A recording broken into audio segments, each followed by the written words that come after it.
sightings. In the 1950s, was the USS Franklin Delano Roosevelt the object of extraterrestrial observation? It looked like a star, but was much brighter until it disappeared into the moonlight.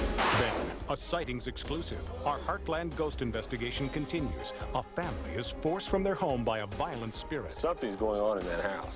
It's strange activity. Plus, a psychic leads twin sisters to the family they never knew. The minute she came to the motel where we were staying and walked in the door, it was just as if we'd always known her. And a terrifying past life memory forces this woman to relive the horrors of the Holocaust. I kept having this image of being in this other woman's body that I just lost my mind. Later, are extraterrestrials time travelers from our own future? Extraterrestrials manipulate the fabric of space and time.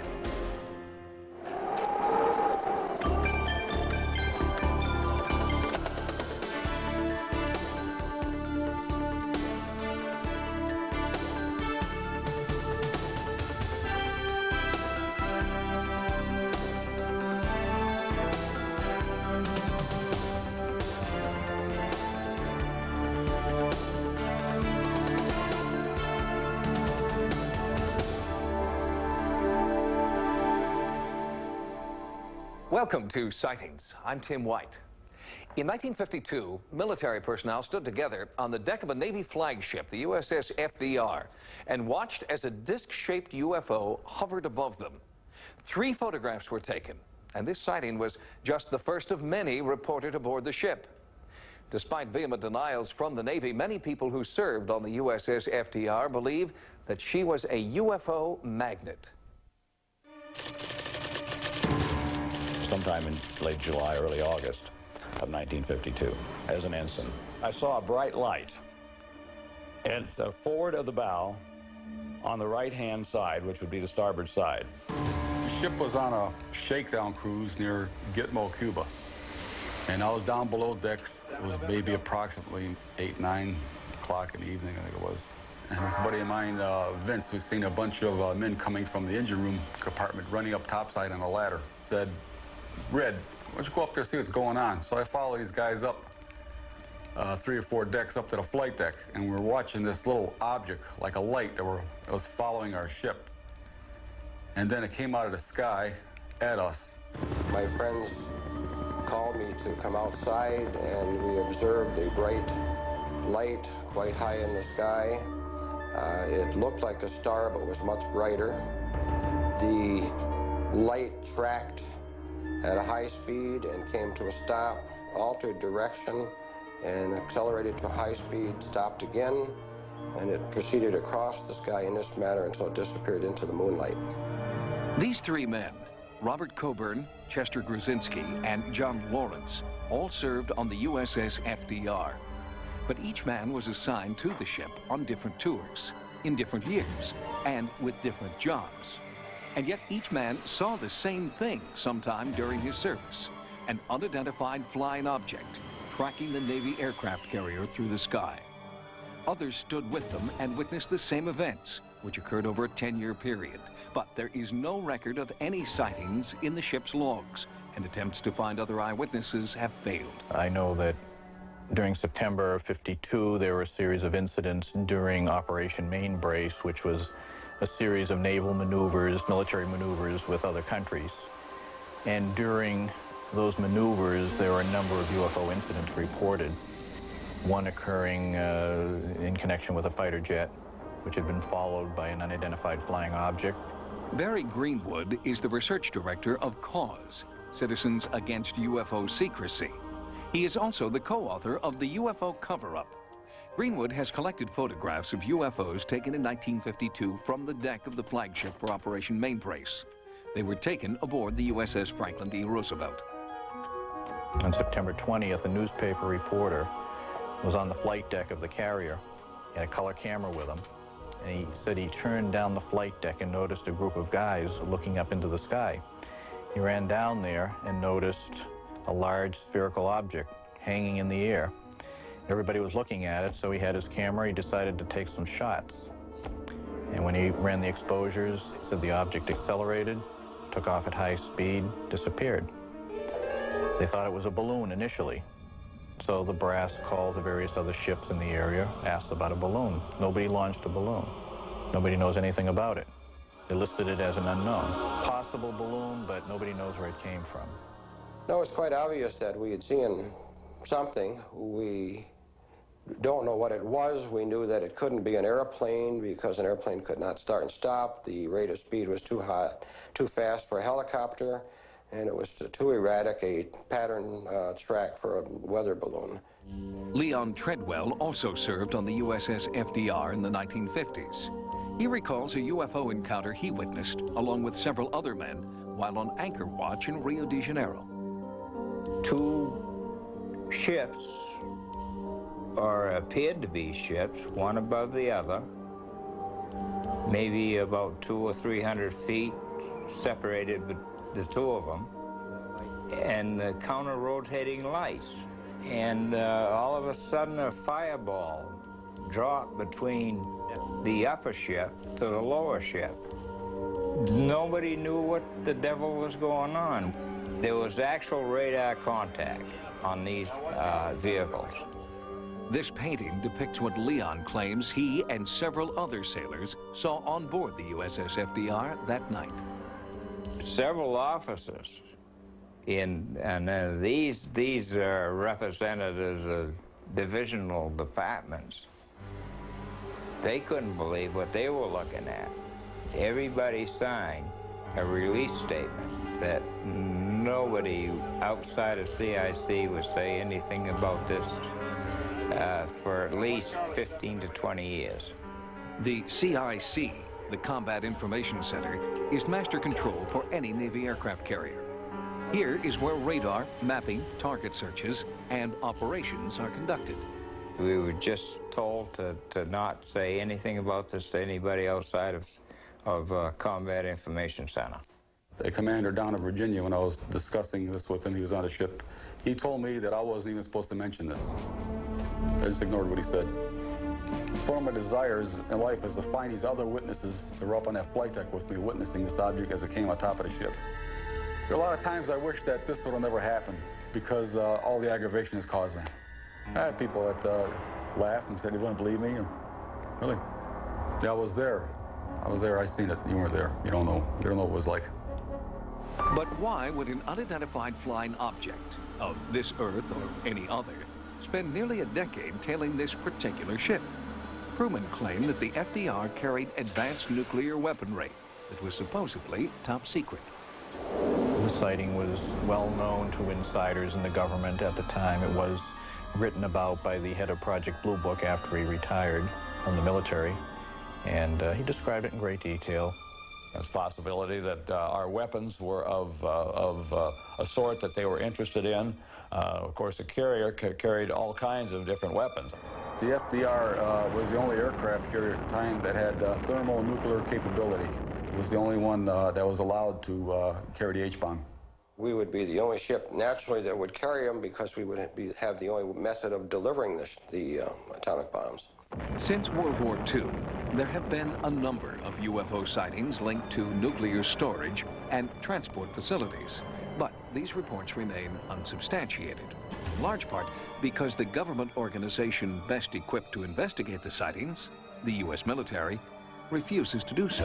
I think they are probably covering up the incidents with the FDR because they're covering up all incidences of UFO sightings. I won't rest till I find somebody else that was on that flight deck with me to witness that same thing I did. The experience of the crew members aboard the USS FDR may not be unique. Sightings is currently conducting an in-depth investigation into charges that UFO confrontations have occurred at 3 different military bases where nuclear weapons are stored. We'll bring you the results of that investigation on a future edition of Sightings. Next, a Sightings exclusive. A violent spirit continues its assault on a Midwestern family. It happened so quick. I'm sitting right here and I didn't see it. It's on my side. This is what we know so far. A 2-story house built in 1872 sits on a tree-lined street in the Midwest. Inside, many people, including members of our Sightings investigative team, have reported feeling anomalous cold spots, eerie contacts with amorphous entities, and inexplicable electrical energy. One man has been plagued by spontaneous bleeding welts that he attributes to a vindictive spirit. What we don't know is why. What is causing this haunting activity in America's heartland? I could feel it. How did that happen? You don't know. Sally? Come on in, walk in there. Walk in there. Oh my God, look. Look. It's forming right there. I have 2 scratches. Oh, there it is. Look at it. It'd be okay if I sit down first. Why don't you sit down? Sally. Sightings viewers have their own theories. The wounds are self-inflicted, an allergic reaction, or psychosomatically induced. But the victim, his family, and many visitors here believe the strange phenomena are caused by a vindictive entity in the house. And that is why this family has moved out. But the empty house is still the focus of an ongoing sightings investigation. World-renowned paranormal investigator Kerry Gaynor believes this case deserves the same careful attention he brought to 2 previous cases, the entity and poltergeist cases. With the family gone, Gaynor has a unique opportunity to determine if the source of the ghostly activity is the site or the family. Maury Schrag is an environmental engineer with the Industrial Compliance and Safety Corporation. He was brought in to search for electromagnetic anomalies, temperature shifts, between 25 and 30, abnormal radiation levels, or unusual levels of radon, carbon monoxide, or other gases. Nothing unusual was picked up, but there were still reports of ghostly activity by many visitors to the home, including the owner, a 20-year veteran of the local police department. My hand got real cold. I mean, it got real cold. I thought somebody was doing something. I looked back both ways, and I asked everybody in the room if they had felt that. I said, it startled me. It kind of scared me. Did y'all feel that? And I didn't buy any of this. I really didn't until that happened. It happened. And we had felt the room temperature, which I figured was a draft in the room. But when it touched me, that was not a draft. Something's going on in that house. It's strange activity. What it is, I don't know. And so far, scientific equipment has failed to come up with the answer. We thought we might find something as we took several different kinds of measurements, and we found basically that the readings were no significant deviations. The lack of scientific evidence in the face of so many personal experiences convinced the family to seek help of another kind. They asked that an exorcism be performed to rid them of the entity. We're all holding hands, and at one point, my husband would grip her real hard. We were told not to let go. Don't break the circle. And he just held on real tight because he was in such pain. It was odd because he's never really felt the pain before. But afterwards, we found out that he had been swiped at with a hand across his back on 3 separate occasions that left, I think it was 11 scratches right across the center upper portion of his back, his shoulder area. These are the scratches that materialized during that exorcism. And as long as the family stayed away from the house, the scratches didn't return. But during our investigation and an online computer forum with sightings viewers, the family dropped in unexpectedly. And within minutes, so did Sally. Whoa! So did you feel it here or down here? Where did you feel it? Kind of like all across here. Oh, the whole face? Yeah. First, a scratch appeared on his face. Then, moments later, deeper cuts appeared on his back. You physically felt that? Yeah, that hurt. Describe to me again what you felt. This sharp thing felt like somebody stabbing something in my back. You okay? Yeah. Still hurt? No. We set up additional cameras and monitoring equipment, hoping to capture any further scratching episodes. It was while we were setting up that the victim, who had always wished to remain anonymous, told us he wanted to reveal his true identity. Sightings has made a habit of coming back to visit you. During that time, you asked them to disguise your appearance. Now you're finally allowing them to use your appearance. What changed for you? Well, it's something that me and my wife we talked about a lot, and it's a pretty religious town, and I didn't know what kind of feedback we'd get from this type of situation. The more we've talked about it, And since we have been on television a few times, and we've been getting some pretty positive feedback. I mean, the people have accepted it really well. So people aren't ridiculing you as much like you thought they might? We get our taunts every once in a while, or somebody will, you know, say something, but it's something that you just, I know what's happening, and my wife knows what's happening, and that's what's important to me.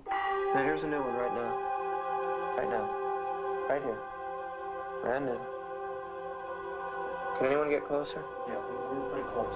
I'm sitting right here and I didn't see it. It's on your side, yeah. It's on my side. I'm sitting right next to you. Mm-hmm. This scratch right here, all the way down to here, was not on your face when we came in because we saw this one here. We examined your face, your stomach, your back. Your hands are right here in full view of the camera and in full view of all of us. If one of those hands had gone to your face, I would have seen it. It would have been on that camera. This is truly incredible. Truly incredible. This happened right here, right this morning as we were talking. If this were true, typical poltergeist phenomena, it would follow Tony to his new home. Now, he's only been in his new home a month, so it's still a little bit too early to make that kind of judgment yet. The story's not complete here. We've got a lot more work to do. Sightings will continue to investigate this groundbreaking case. New tenants are set to move into the house. We'll monitor their experiences and also follow Pam and Jeff into their new home to determine if it is the house or the people who are the focus of this haunting. Coming up next, a psychic reunites twin sisters with their lost family. It was just as if we'd always known her. There was no strangeness. We just felt she was our sister. Since they were born, Alice Heck and Agnes Nash have shared a special, some would say, psychic bond. Their lives have followed parallel paths. They finish each other's sentences. If one of them is hurt, the other feels pain. It's behavior typical of identical twins, and that's how Alice and Agnes have always explained it. But when they were 51 years old, their mother revealed that Alice and Agnes were not twins. Alice and Agnes were born in 1926. They share the same likeness, the same birthday, and a powerful mental bond. We're exact, identical, mirror twins with hypertelepathy, which means it's almost like a form of psychic. I can see in my mind what she's doing. She can see in her mind what I'm doing. I can always tell you what she's wearing. She can always tell you what I'm wearing. If I go to the store to buy something, she can see in her mind what I'm buying. She'll go to the store and buy the same dang thing. When she went through labor, I went through the whole thing with her, and when I had my twins, she went through it with me. The girls grew up in Rochester, New York, and for 51 years, they believed they were identical twins, until the day their mother shared a long-hidden family secret. My mother told me when we were 51 years old, about 2 months before she died. She called us to her house, and she says, I've got something to tell you. I don't know how you're going to take it. And she said, I realize that I do not have too much longer to live. She knew she was very, very sick. And she said, I think you better sit down. We both more or less said, what is it, Ma? And she says, well, you've always thought you were identical twins. Well, we are. No, you're not. You have 2 more. You are quads. There are 4 of you. And she said there were 4 of us, that she had seen the 4, that the 2 were taken at birth. Their mother died before Alice and Agnes could find out their missing siblings' names, addresses, or even if they were boys or girls.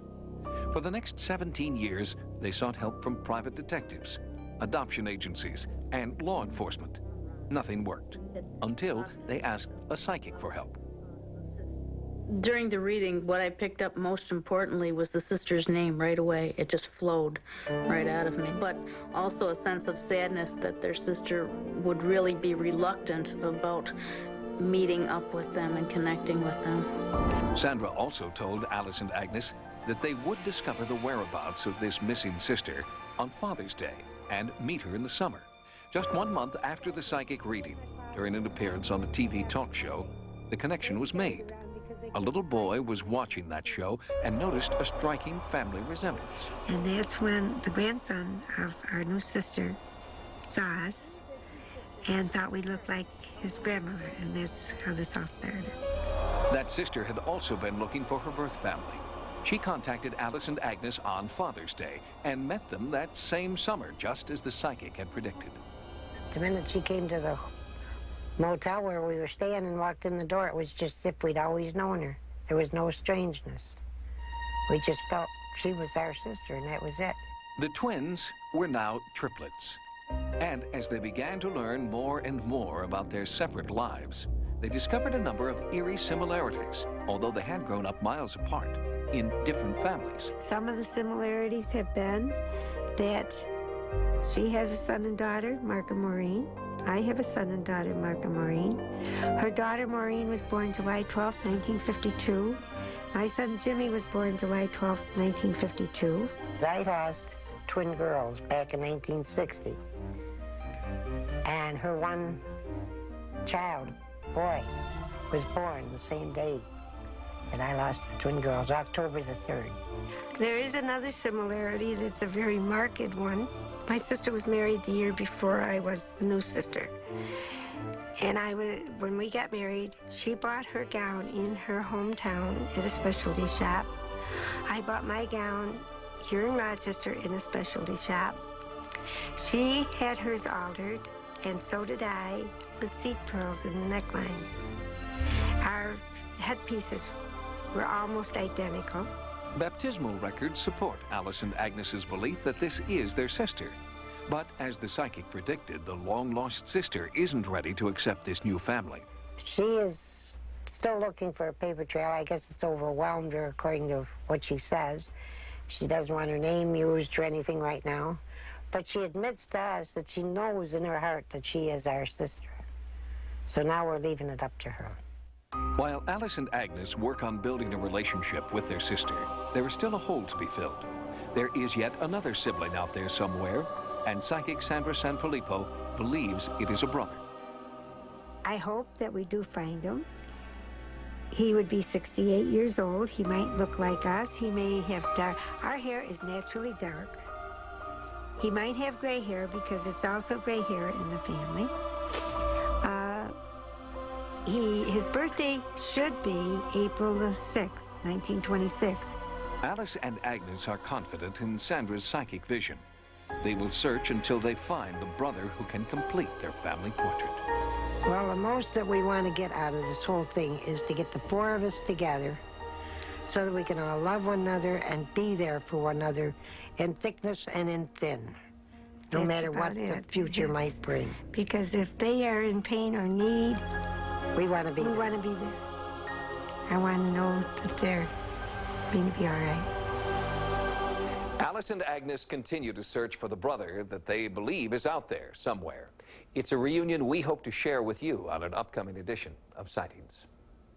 Next, a terrifying past life memory forces this woman to relive the horrors of the Holocaust. Then, have scientists found a link between alien visitation and time travel? And a psychic finds clues to a murder through dreams. Reincarnation is the belief that a person's essence, their soul, never dies, but is simply transferred from body to body for eternity. Some people claim that they can recall their past lives. Taylor Sammons believes she is one of those people, and there's one past life she can never forget. Why else would she have vivid memories of her own death in a Nazi concentration camp? I was sure I was crazy. I was sure that the fact that I kept having this image, this memory of being in this other woman's body, that I just lost my mind. She was developing some headaches, severe ones. And in going over what was happening with her currently, I wasn't able to come up with any rationale, therapeutic type rationale, that would explain these headaches. Probably the fourth session after the headaches, she showed me some welting, and I couldn't explain that either. I got tattoos.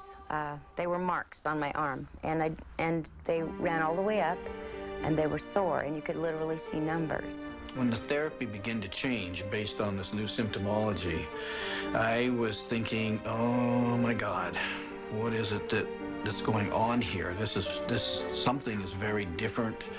Very puzzled. I guess I was very puzzled as to where this was all coming from. And it was as if becoming me, being born in 1957 in Seattle, was a joke. That had never really happened the way it was. And that feeling alone made me crazy. It was at that point we both agreed to look at some regressive work and see if there was something else going on. These were the kinds of images that overtook Taylor Sammons when she began regression therapy. The nauseating vision of one regime's attempt to decimate an entire race. And the personal horror of feeling somehow responsible. And Taylor Sammons learned that she was not alone. Rabbi Ionasim Gershom has uncovered other cases of supposed Holocaust reincarnation and has come to believe that they are real. Her story is very similar to other stories that I have heard of people having these memories and often having a great deal of guilt, a great deal of pain. Through past life regression therapy, Taylor came to believe that she was once Catherine, a German Jew born in 1914, and that her death occurred in the German concentration camp known as Buchenwald. In looking at the genuineness of the memories of Catherine, I believed, and I still believe today, that they were very genuine. And what would happen would be that we would sit down and start the regressive process, and Taylor would start to lose her sense of self right there, and Catherine would emerge. And Catherine would start talking about events that she was struggling with and things that have happened in her life, some very traumatic, very traumatic. And these were the kinds of things that Taylor, throughout the years of knowing her therapeutically, I don't believe she could have known at all, nor could she have prefabricated in a regressive state. Among her past life memories was the name of a town, Lunenburg, where Taylor believes Catherine once lived. It is among the remembrances she has chronicled in her therapy journal. I lived in a village before we lived in the city.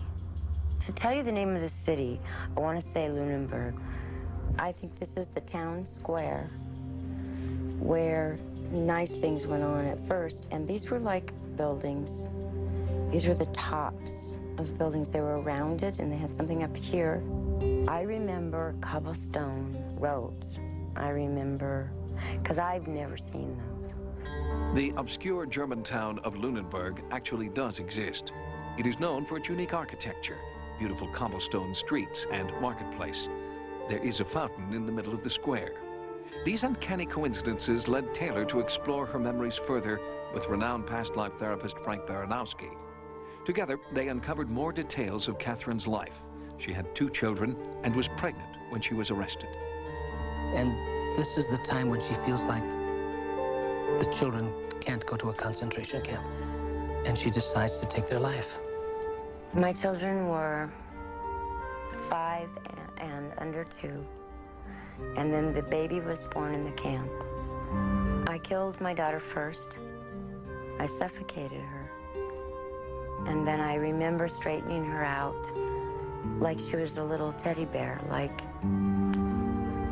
she wasn't a person, a doll.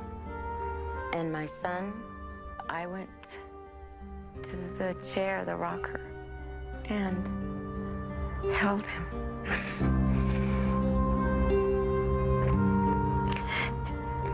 My hand over his eyes.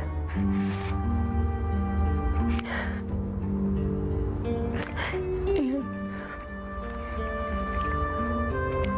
held the knife. And I think he thought we were playing. Taylor believes it is the shame and guilt of Catherine that still lives within her today. At the suggestion of sightings, Taylor agreed to consult with Dr. Brian Weiss, a psychiatrist who has studied past life regression extensively. Let your breathing take you deeper. You're already very, very peaceful and relaxed. You'll be able to go deeper than you have before. In this state, the memory is very enhanced. You can remember everything. This is for your experience. This is to help you. That's the most important part. After 2 days of intensive therapy with Dr. Weiss, Taylor began to relive even more of the life and death of Catherine. We are going. They're on the train. What is it like on this train? The others are singing and praying. And it's dark. And it's crowded and there's children. Do you know where this train is going? Where is it going? Buchenwald. To Buchenwald? Buchenwald, yes. This is all important to remember and then to let it go. You can go in. You know you're safe now. During the sessions, Taylor had vivid memories of life in the Buchenwald camp. She had visions of medical experiments being performed against her will, experiments which ultimately killed her. Go to the end of that life, that last day of her life, and let's see what happens. Can you see your body? What does it look like? It is very thin. The breast is missing. I think the arm is missing. An arm? And there's sewing in the stomach, and it's just thin. Okay, let's leave this all together now. During another session with Dr. Weiss, Taylor had recalled the last name Leibowitz, possibly a family name. As part of the healing process, Taylor visited the Miami Holocaust Memorial. The images there were hauntingly familiar, and there, on the wall of remembrance, was the name she knew too well. Although agonizing, Taylor's journey through Catherine's life has been a way to heal. Taylor's story seems similar to many of the cases I've had from the Holocaust in terms of the memories and the details and the emotion. But the remembrance still seems to be very healing, whether they're validated or not validated. People seem to get better, to lose their fears and phobias, to have more joy and happiness in their current lives. This is the important thing to me. If I let that healing continue, maybe for the first time, I get to really live. With the new clues she has uncovered in her most recent therapy session, Taylor hopes to locate any living relatives of Catherine and put the past to rest. Next, will new theories on controlling time and space lead us to alien worlds? Perhaps in outer space, extraterrestrials may have the capability to open a hole in space. H.G. Wells had the time machine. Sherman and Mr. Peabody had the Wayback Machine. And Michael J. Fox had a DeLorean. The fantasy of time travel is one of the most popular themes in science fiction. And now a tantalizing new theory suggests that time travel could someday be science fact. When time travel becomes possible, it will not be the kind of vehicle that's important, but rather the discovery of an interdimensional shortcut. In these scenes from Star Trek, the shortcut is a cosmic anomaly called a wormhole. We might have just discovered the first stable wormhole known to exist. Bring us about, Lieutenant. In science fiction, time travel is possible because cosmic anomalies not only warp space, they also warp time. But does science support the existence of these interstellar superhighways? The average scientist says that the distances between stars are so great, 4 light years to the nearest star, that star travel is simply impractical. It would take them hundreds of years to go between nearby star systems. Therefore, they are skeptical that we have been visited by aliens from outer space. Michio Kaku is a professor of theoretical physics at the City University of New York. In his book, Hyperspace, Kaku suggests that there is a mechanism capable of warping time. And Kaku does not rule out the possibility that another, more advanced civilization may have already found that mechanism, the unified field that Einstein dreamt about. The new wrinkle, which has caused quite a bit of excitement among theoretical physicists, is that perhaps this river of time can have eddy currents. whirlpools, and perhaps may even fork at a crucial juncture in history. But where those forks and eddies are, no one knows. The cosmic highway isn't marked with signs saying, wormhole next right, or this way to ancient Egypt. At this point, just finding holes in space is more of a stumbling block than traveling through them. Perhaps in outer space, extraterrestrials may have the capability, with the technology thousands of years beyond our own, to open a hole in space and to begin to manipulate the fabric of space and time. And that is precisely how Mark Davenport explains his belief that many UFO sightings are, in fact, extraterrestrial spacecraft. In Visitors from Time, Davenport describes hundreds of reported UFO sightings and alien abduction cases that he believes support his time travel theories. So my hypothesis is that these people who operate these ships, their technology is so advanced that they've actually figured out a way to artificially warp space-time, the way a black hole does naturally. And if that's true, it could mean they could be coming here not only from other planets, but from other star systems, other galaxies, other dimensions that coexist with ours, parallel universes, even our own future or our own past. By collating and cross-referencing specifics from eyewitnesses, Davenport believes he has compelling evidence that many UFOs are actually time machines. We have the occupants of these craft are continually telling people, they ask them questions like, what time is it? What is time? What is your time? What is age? What is a year? And they say, you are caught in time and we're not. Our time is different from yours. Time is distorted in the vicinity of these craft and inside these craft. A lot of times people's watches will stop. We have people who say that their voices are distorted when they're near this craft, like when they breathe helium or something. So we have all sorts of indication that these things are in some kind of a field that warps space and time. And one day, according to Michio Kaku, science will catch up with science fiction, and we will create a time machine of our own. Most of my friends watch science fiction because they want to dream about what may be possible in the future. Real scientists at the cutting edge, working on the unified field theory, working on higher dimensions, working on time travel, these are the ones who are playful. These are the ones who let their imagination soar into hyperspace.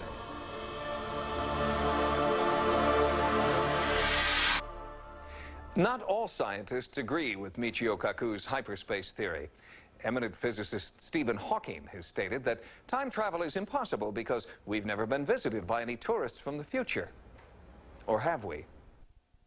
Next, a sightings update. A psychic detective finds clues to a murder in this man's dreams. It really wasn't considered a dream to me anymore because it all seemed so real, like I knew them or something. On a previous Sightings, we profiled Charles Byerly, a man who has been plagued by recurring dreams of a brutal double murder. He said that he didn't know the victims or the killer, and dream experts found this highly unusual. In most recurring dream cases, the dreamer has a link to people in the dream. Sightings contacted psychic Kathleen Ray to see if she could find a hidden link between Charles and his dreams. It got worse as it went along. Everything became like a nightmare. It really wasn't considered a dream to me anymore because it all seemed so real, like I knew them or something. For more than 3 years, Charles Byerly has been dreaming about the real-life murders of 15-year-old Barbara Grimes and her 13-year-old sister, Patricia. The girls were last seen alive in December of 1956, leaving their Chicago home on the way to the movies. Their bodies were found a month later along a rural road. I believe they've been reaching out. They still are. Maybe they're not at rest, you know? Maybe they just want to find out who did it, who's responsible. Chicago police detective Jerry Schultz is keeping track of Byerly's dreams and feels there may be something significant in the strange recurring visions. Detective Schultz agreed to consult with psychic detective Kathleen Ray about the still unsolved case. The first thing I do is take the victims and do a psychological profile. In the case of these two girls, I went into their personalities to see why would they perhaps go with a stranger and get themselves into this situation. Then the other thing I do is look to see the suspect. Do they know the suspect? I feel the man is probably in his early 30s. He gives off the feeling of late 20s, early 30s, somewhere in there. I feel that he came upon the girls while they were waiting for a bus. I feel that they crossed over from the theater to a bus stop, and then I feel they had to go to another one, and that's where this happened. These psychic visions mirror Charles's dreams in every detail but one. Kathleen Ray sees only one murderer. I could smell alcohol on him, not only from that night, but like it comes out of his pores like he drinks a lot. I could smell cigarette smoke on him. I could see his hands, and I could tell he was a laborer of some type, a manual labor, because they were all rough from working with his hands.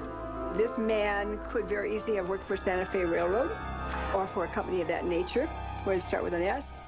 Working together over the phone, Kathleen Ray received confirmation for many of her psychic visions. Encouraged, Kathleen flew to Chicago to meet with Detective Schultz.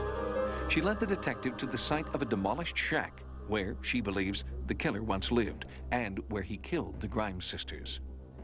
I felt it was a green shack. It was back among trees. It was like I could see forest around it. I felt water behind it. And I felt that there were no lights of houses near, so I knew it was isolated so the little girls wouldn't be heard. And it certainly has everything I saw in my mind that fits the scene. When I first started working with a psychic, I was very skeptical, okay? Through my belief and upbringing, whether it be from a religious end, I did not believe in psychics.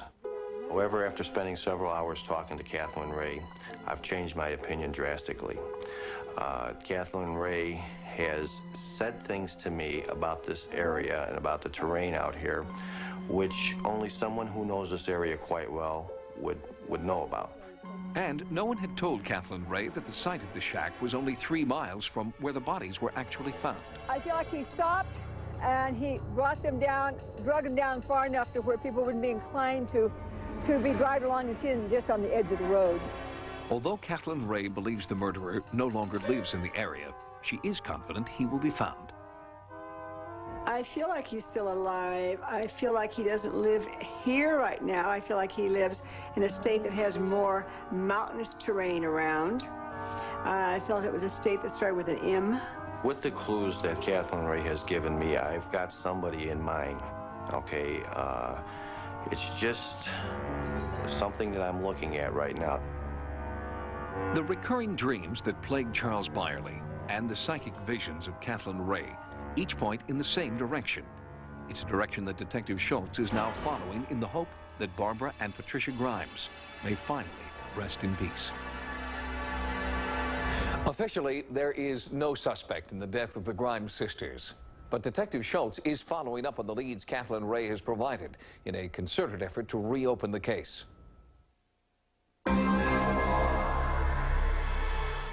Sightings has expanded its America Online area. Keyword sightings when you log on for access to sighting stories, images, and events. To subscribe to America Online, call 1-800-591-3344. And you can still reach sightings 24 hours a day at 1-900-933-7444.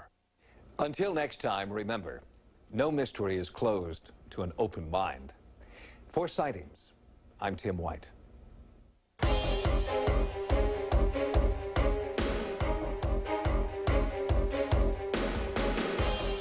Next on Sci-Fi, Dark Shadows.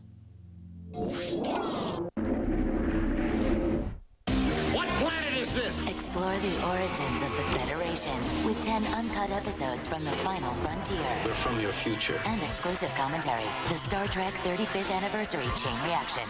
Saturday all day on Sci-Fi.